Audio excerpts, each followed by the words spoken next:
share this video with a friend.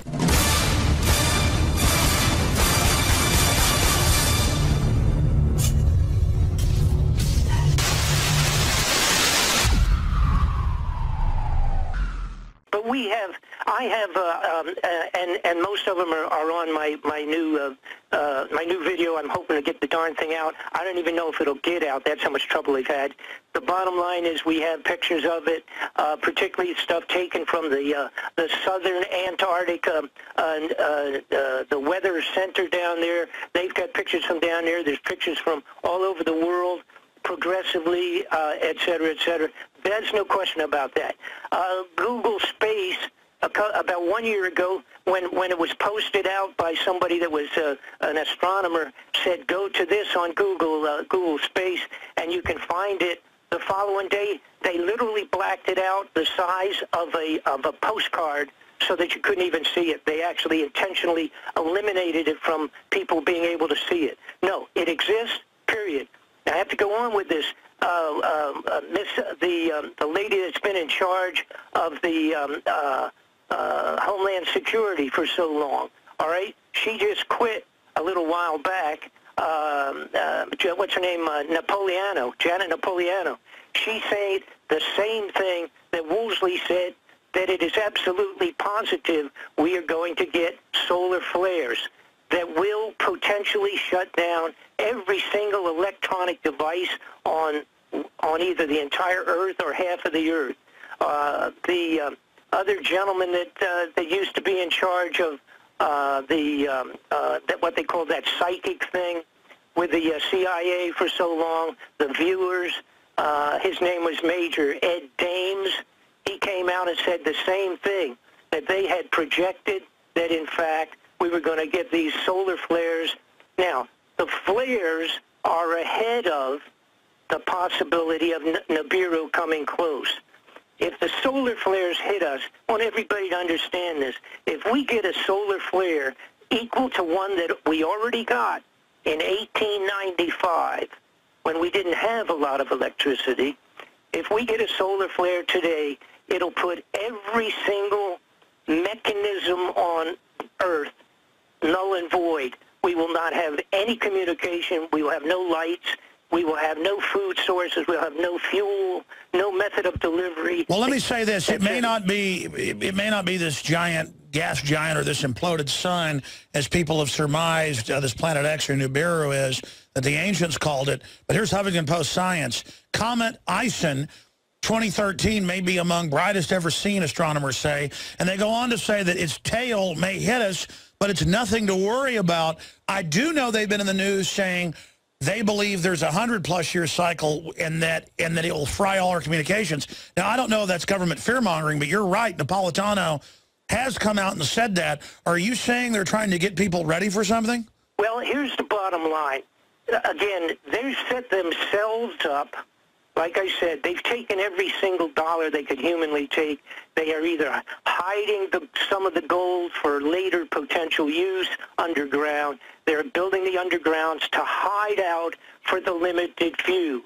Now, what they're going to do is they have to have martial law before this hits the fan, before it looks like we're going to be completely electronically shut down, and also before, if the possibility of this huge planet swinging close by once more, which it theoretically does every 3,000 years. Now, they have to have some excuse. So some of the junk that we're seeing going on, the crazy, radical, challenging Syria and pushing North Korea and all these other things that potentially, any one of which they can cultivate far enough along to where they can declare martial law, and it has to be done before the planet hits the fan, okay? It has to be done. Now, they would not be doing all of this. They've interrupted an awful lot of what we would call the New World Order movement. They've interrupted an awful lot, all of a sudden, and gotten very seriously with going underground and stealing the money. All right, they wouldn't do that if they weren't absolutely positive that the planet was going to hit the fan. Now, I have unbelievable scientific backup on this planet X. Not only do we have great photographs of it now that we have the equipment to do it pretty good, which even includes some what we would call amateur astronomers, but we have statements, etc., and going way, way back, and corresponding information.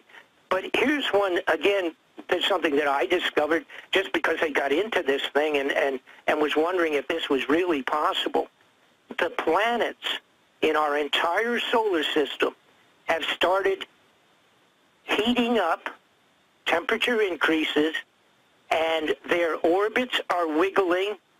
They are being affected from Pluto out. In other words, from Pluto coming inwards, but they're heating up from Pluto coming inwards. They are not being heated up by the sun. And this is a scientific fact that's been going on. All of the surface atmosphere, the chemical structure, and the heat, the temperature of all of our planets started a year or so ago going up and started being affected by some body out there beyond Pluto. And that is exactly what we're talking about. We're talking about Nibiru, and we're talking about something that swings through here every 3,600 years. And when it comes close to the Earth, it's going to clean it off like Noah's flood, because that was one of the passes of Nibiru. That was Noah's floods.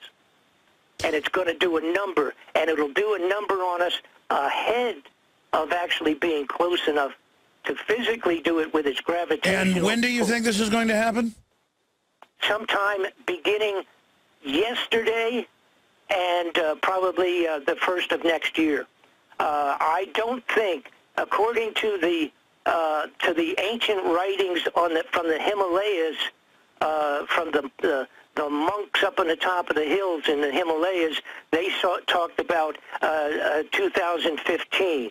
I'm saying sometime between, and the reason I say yesterday, because 5 days ago was some of the contracts that the government had put out. For example, for 2,700 riot-controlled trucks and Jeep tanks, 2,700 of them were to be finished and delivered 5 days ago. I'm assuming that they have been.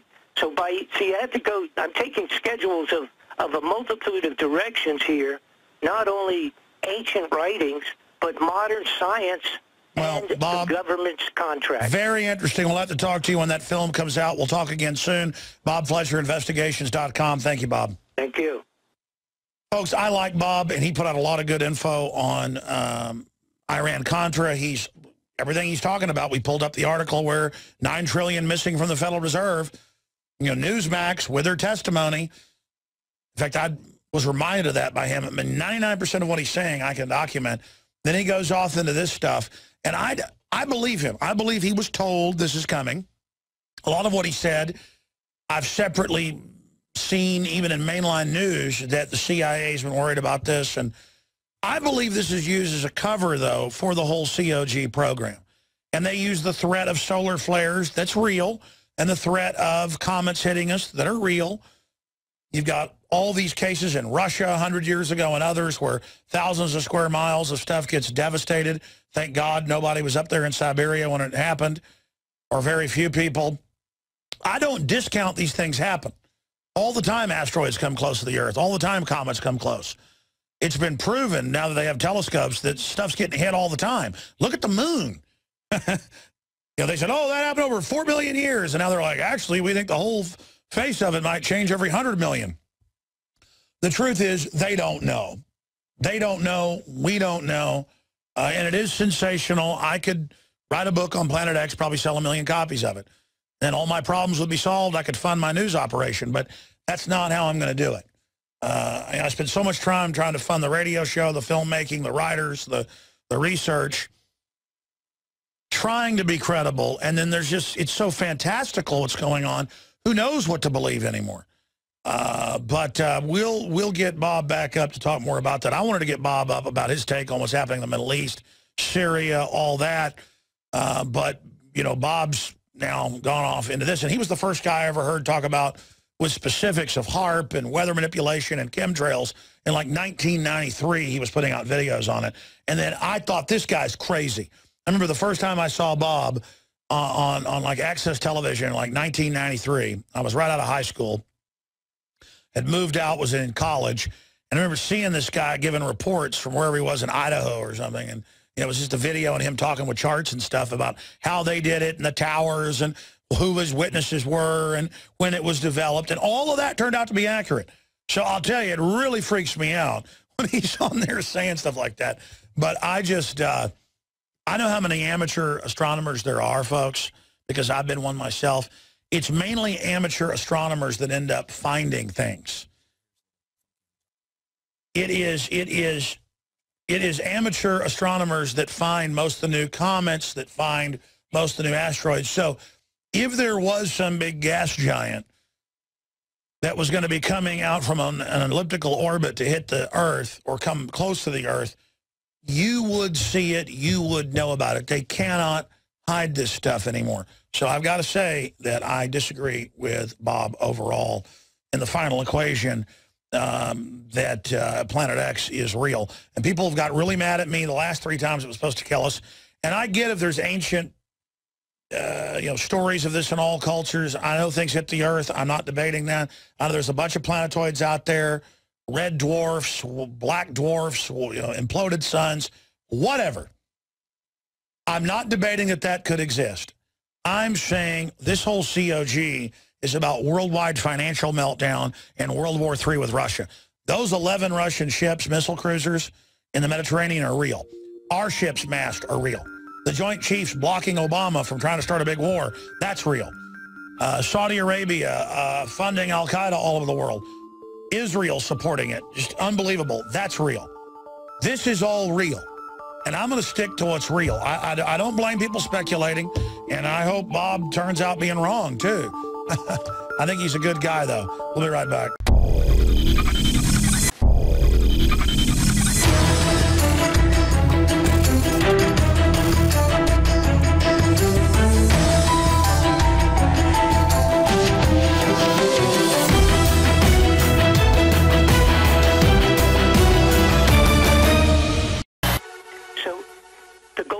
From Fort Knox, trillions disappearing from major financial institutions, and so you have to say, where can it go? Because you can't steal that much and hide it. You cannot launder $1 trillion. That's a physical impossibility.